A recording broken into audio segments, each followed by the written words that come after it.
Hello again, I'm Alan Yong, author of Improve Your Odds, The 4 Pillars of Business Success. I am also the co-founder of D-Notes, a digital currency like Bitcoin. This is a continuation of a series of videos I'm producing for my book website, The 4 Pillars of Business Success.com.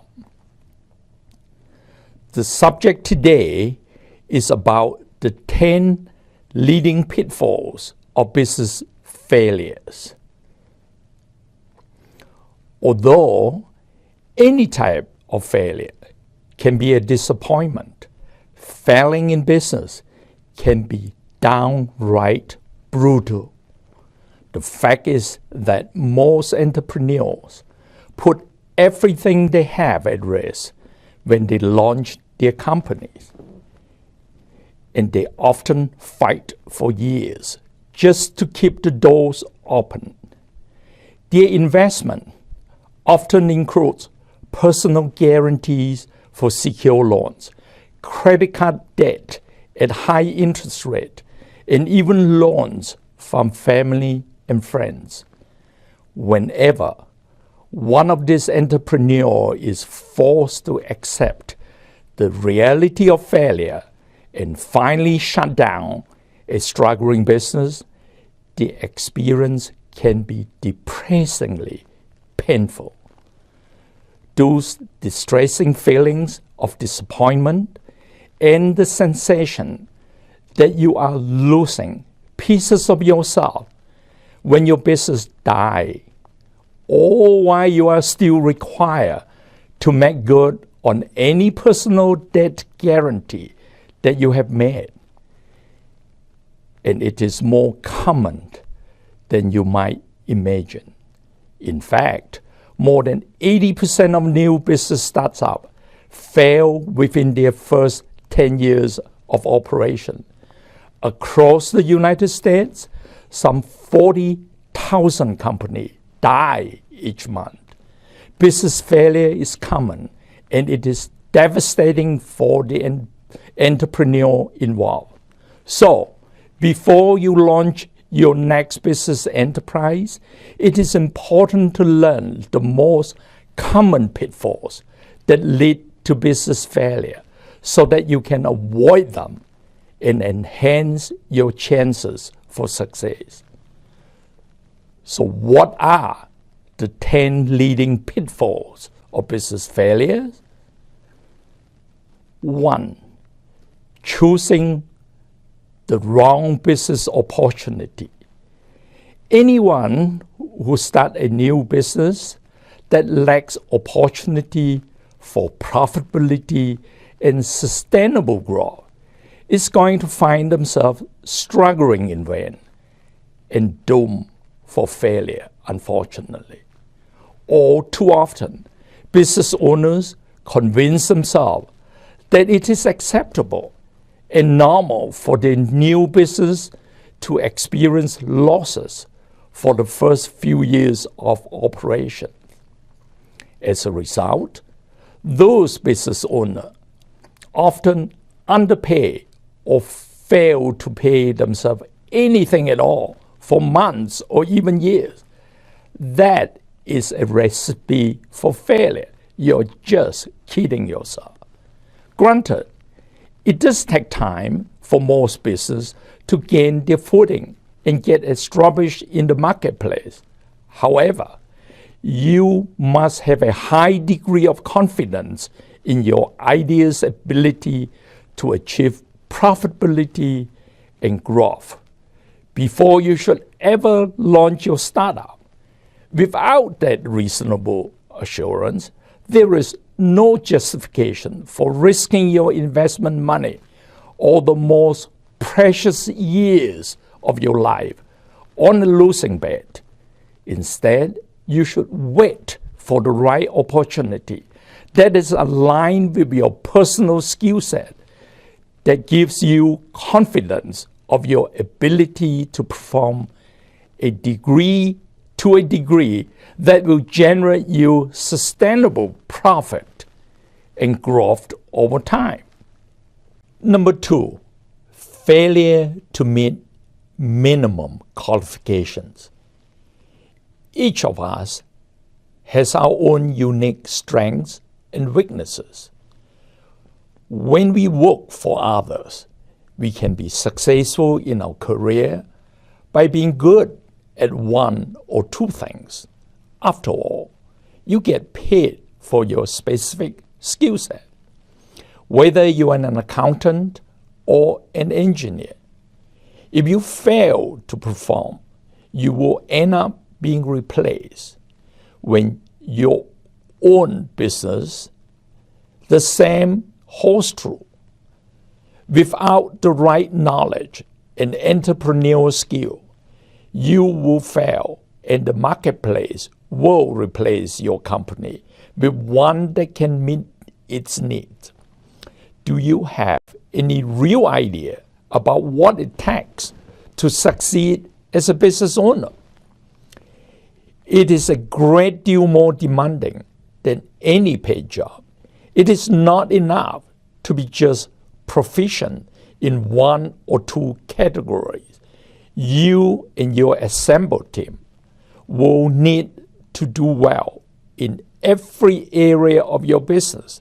Beyond that, you will need to have an entrepreneurial instinct so that you can find and exploit opportunities and inspire and lead your team to bring your vision to life. Sadly, most entrepreneurs lack the necessary knowledge and skill set to ensure success. In fact, if there were an entrance exam to qualify for entrepreneurial activity, the result would probably be a shock to everyone. Most would fail, which helped to explain why business fail and why so many of them fail. Number 3, inadequate preparation. Most new business entrepreneurs are entering segments of the marketplace that are already being served by other companies. So in practical terms, this means that those new business owners are people who believe that they can compete against those established competitors. Unfortunately, that assumption is usually wrong. The truth is that only a minority of them succeed with that attitude. The challenge of finding success based on a Me Too mentality is simply too much without bringing something more to the table. That Me Too frame of mind just isn't enough to help you avoid failure. Like a sports team, you cannot simply gather the minimum number of players to form a proper team and expect to compete at a high level just by taking the field. You need sound research and great recruiting to gather the right players to fit your needs.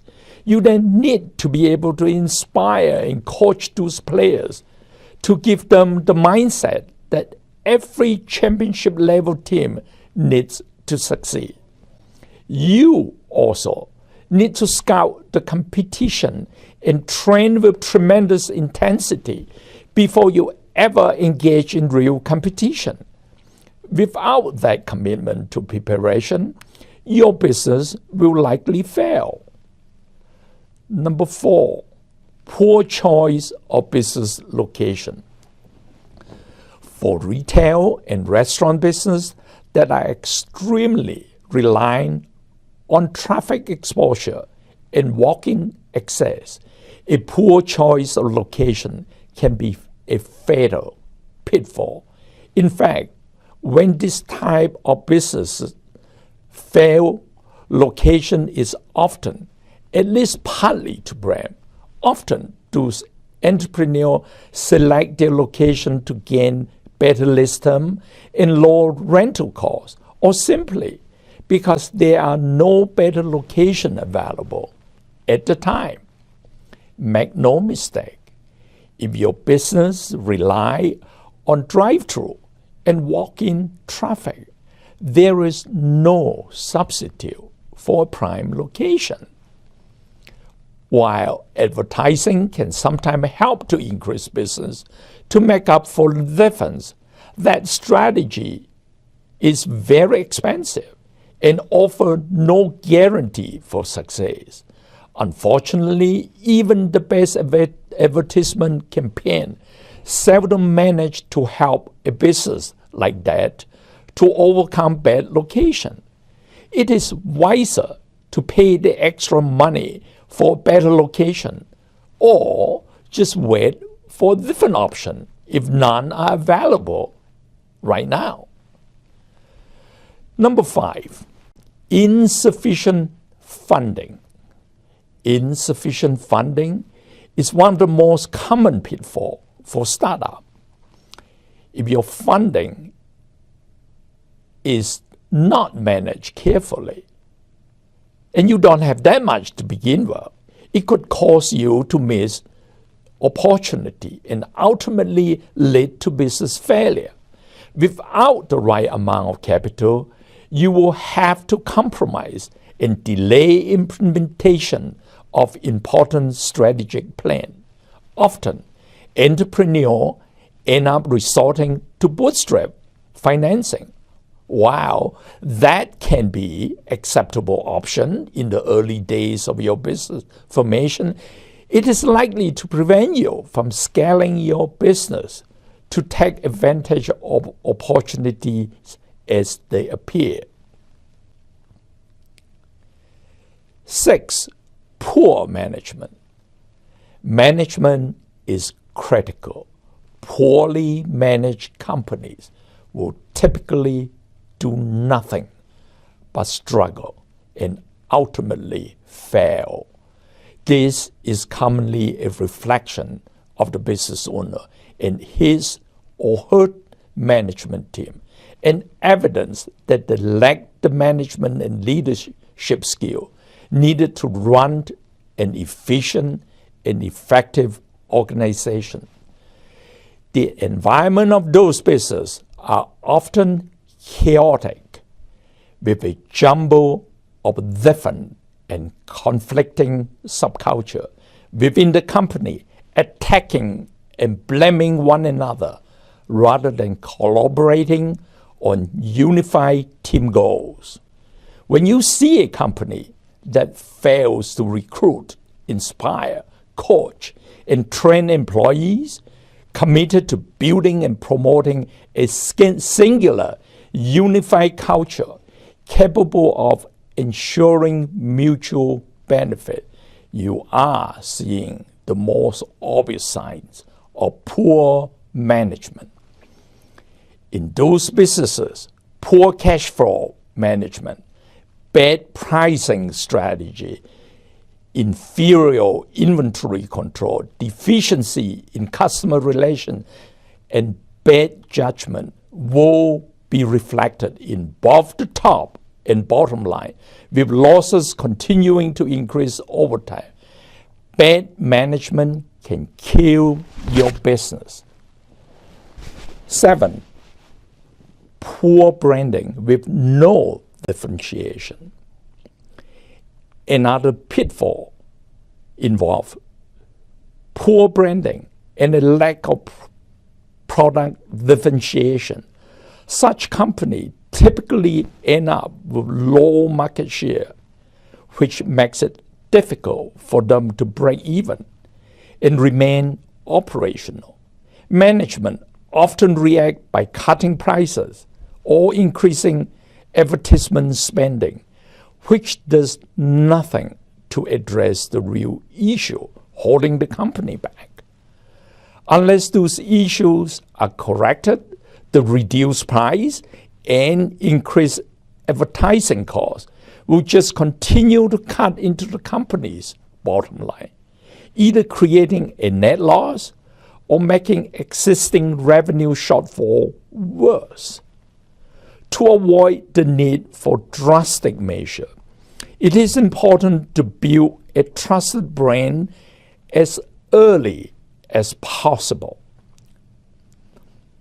Differentiation is a difficult thing for some entrepreneurs to wrap their heads around.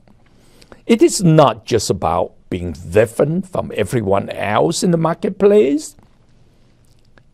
It is about effectively communicating those differences. With an ever more crowded marketplace filled with online stores and service outlets that compete with traditional brick-and-mortar enterprises, it has never been more important to be able to communicate those differences in a way that resonates with the consumer. Number 8, over-dependence on a few key customers. Over-dependence on a few key customers can be extremely risky if it involves 30% or more of your business. Obviously, losing one or more of those customers could have a devastating impact on revenue, cash flow, and profitability. On the surface, this would seem to be an obvious pitfall that everyone should avoid.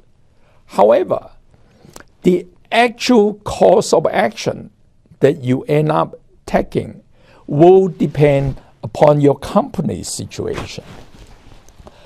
No one really wants to say no to additional business opportunity, and that is especially true when you are talking about good paying customers.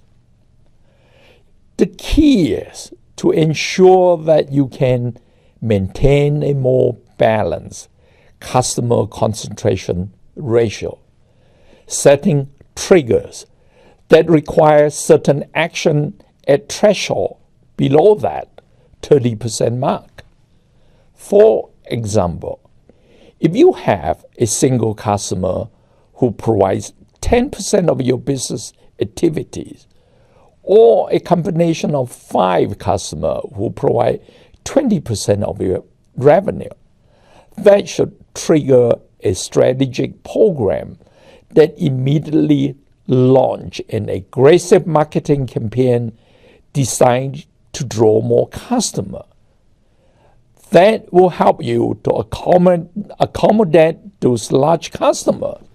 Without sacrificing the balanced approach, you need to maintain a sustainable and safe customer concentration ratio. Number 9, expanding too quickly. Rapid growth is something all entrepreneurs want, but it can be dangerous if you are ill-prepared to accommodate those demands. You need to anticipate growth with a solid infrastructure foundation that includes a properly prepared leadership team and the ability to scale operation without disruption. With those things in hand, you will be well positioned to execute any rapid growth strategy. Unfortunately, that is seldom the case. Overly rapid growth presents challenges and risks that exceed anything seen when companies are growing at a more manageable pace. Rapid growth creates increases in expenses and capital investment that can cause a cash flow crunch, particularly when sales dip below expectation. Persistent cash flow constraint can lead to cost cutting and compromise management decisions that are negatively affecting project implementation. For an operational standpoint, a leadership vacuum can lead to changes in the company's culture that move it away from doing the right thing at the right time.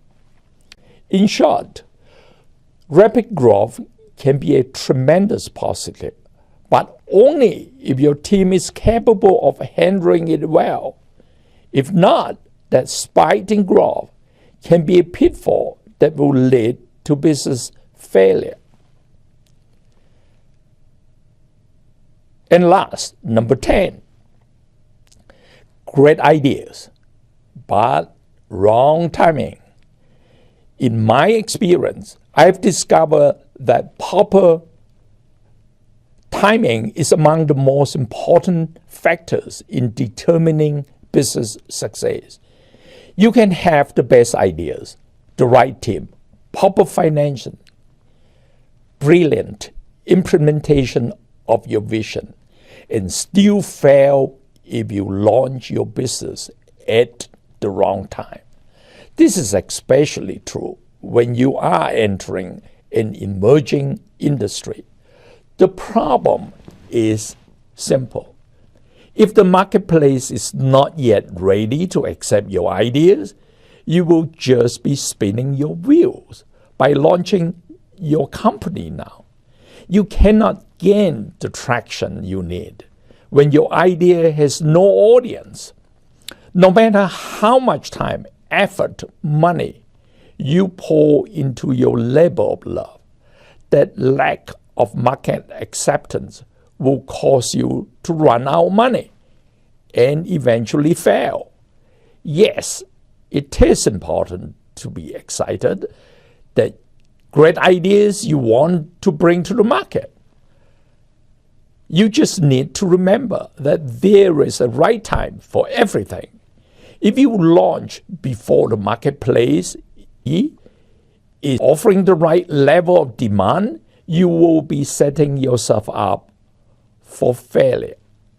So, in conclusion, as you can see, there are numerous reasons why more than 80% of all companies fail within the first 10 years. These failures are depressing, demoralizing, and painful for everyone involved in the business. Sometimes those failures can be beyond the control of the entrepreneur, but there are many pitfalls that can be avoided if you recognize them for what they are and take the right step to protect yourself and your company. You can accomplish that goal and avoid those common pitfalls. You can improve your chances of succeeding and keep yourself on the path to realize your entrepreneurial dreams. However, these are just 10 leading pitfalls of business failure. There are many more. For much more, visit my website at follow 4 pillars of businesssuccess.com and sign up for a free subscription good till the end of 2019. Thank you all for watching. Hope you will like and share this video. Until next time, I'm Alan Yong. Thank you.